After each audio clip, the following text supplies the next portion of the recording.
Hey guys, I thought I'd do an update on my sobriety channel. It's been a while, and just want to tell you what's going on with my sobriety. And I got my yard workout clothes on. I got a fire going, just cleaning up the backyard, and thought I'd touch base. So I've been sober for nearly a decade. And, on some videos I say that I've been sober 13 years. And then recently I discovered that, I did have a couple 2-day relapses the first 2 years of my sobriety. So I got to wipe out those couple of those years. So I have about 9 years of sobriety, full sobriety, no slip ups or anything. And I don't even think about drinking. It's not an option. It's not an option. I don't want to fantasize about it. I don't want to think about the old days when it was fun. I don't want to smell it. I don't want to hang out with people that drink. I don't go to bars. I don't play around with it. There is no window there. And I believe that a lot of your sobriety is based on your beliefs and your intentions. So you have to be 100% or 1,000% sure that you're done. There's no option. There's no what if I switch to wine, or what if I just drink on the weekends, or what if I just drink when I celebrate something, or no, it's not an option. It's done. It's life or death, and I want to live. That's the bottom line. I already did thousands of relapses. I don't want to play the game anymore. And I knew for a fact that I was done. The last day I drank, I was done. And then I had a couple slip-ups, and I was like, no, I don't want to go back to this. I don't want to revisit this, because I had enough sobriety under my belt that I was like, this feels too good. Now I'm hungover. I'm scared of people. I don't want to live. I just want to hide in a dark room. I don't want to do this again. It's hell. So I know that road very well. The road to hell, and it's not an option. I don't think about it. I don't want to think about it. But here's the thing, is I've been sober for a long time and I don't think about it, but I still have demons. I still have other demons. In a way, my addictions just change to other addictions, and that happens all the time in recovery. You might quit drinking, but you might pick up smoking, or drinking more coffee, or eating. There's a lot of people that switch addictions. That's very common. A lot of my addictions are really, really deep-seated, and I think it goes back to childhood trauma, low self-esteem, low self-worth issues. My dad was strict. He had a scary temper.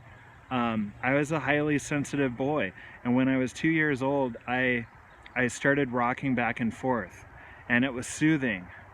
And pretty soon I started rocking more and more, and it got to the point where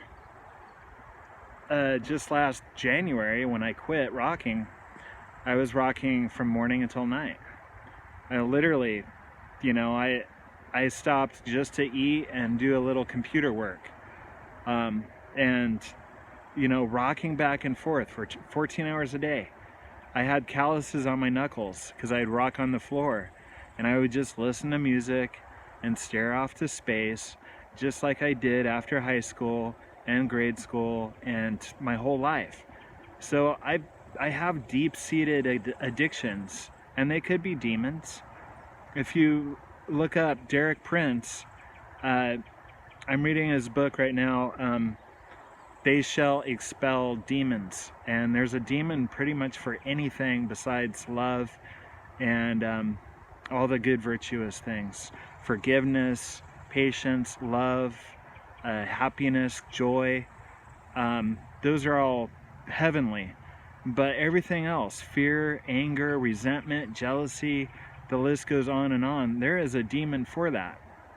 And I think it's a very exciting topic. I want to look into expelling demons more and more, because I feel like they do manipulate and influence us, not inspire. They influence us to do things that we don't want to do, really. for instance, if I look at dirty pictures, I feel like, that's a demon. And when you do things like that, you invite them in. And the more you think about those things, the bigger the stronger the demons get on you. And people are like, oh, there's no such thing as demons. That was only in the Bible, and that was 2,000 years ago. That's not true at all. They don't go away. They're around more than ever. You can see them you can't see them literally, but they influence people all over the place. Look at mainstream TV. It's getting worse and worse every year. And they say in the Bible that right becomes wrong and wrong becomes right. And just look how perverted and distorted things are on mainstream. Look at what's trending right now. You've probably noticed a difference in the commercials. Dramatic difference in the commercials in just the last 6 months. I'm not going to say specifics, but I'm sure you've recognized what's going on. And that's because wrong is becoming right. So demons are definitely a big influence in how we think and how we feel. And, I don't know. All I know is that I am sober. I have sobriety on my belt. That's good. And I'm working on the rocking. Like I said, I quit rocking in January, but there's a rocking chair here. So now I rock and I watch TV. There wasn't a TV before, now there is. So I'm rocking and I'm watching TV a little too much. So my addictions are just looking for places to, exercise. And at least I'm recognizing that.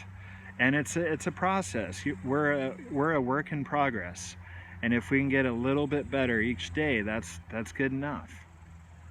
But do not romanticize the past with the drinking, the sex, drugs, and rock and roll. That has a place in the past, and leave it there. If you look at the rockers today that partied in the 80s, half of them are dead. Look at Guns N' Roses. There's a great example. Axl Rose wasn't really much of a drinker.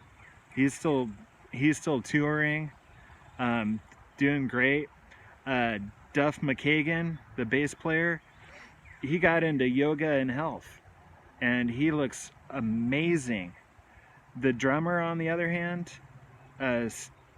Stephen Carr, or no, I forgot, Steven Adler. He partied really hard, and now he got a stroke, and so he talks like this from the side of his mouth. And he was on celebrity rehab for like 3 seasons, and he has temper tantrums and throws fits and throws furniture like he's a big baby. And that would have been me if I kept drinking and using. I wouldn't even be here, probably. I already had a heart attack when I was 32 from drinking. And if I went to Hollywood when I was 18 and got in a band playing drums, I wouldn't be here right now, I don't think. I really don't, because I was addicted to everything. And I get very addicted to anything because I want to escape. I don't want to feel what I don't want to feel what I feel. I don't know, there's some weird shame there, or insecurity or something. And if you think about it, we're all kind of addicted. Even watching TV a little bit too long is an addiction. Everyone I live with is addicted to something, food or TV. We're all overweight down here. Looking forward to that hamburger, those chips. And yeah, you gotta go easy on yourself. Pat yourself on the back. Sobriety is great. At least we're sober. I don't even know how I would feel if I drank. I know I'd be homeless in a couple weeks, because the addiction doesn't sleep. It doesn't go away because you've been sober for a while. I still know my old tricks. I would go back to my old tricks in a couple weeks. I'd be drinking malt liquor.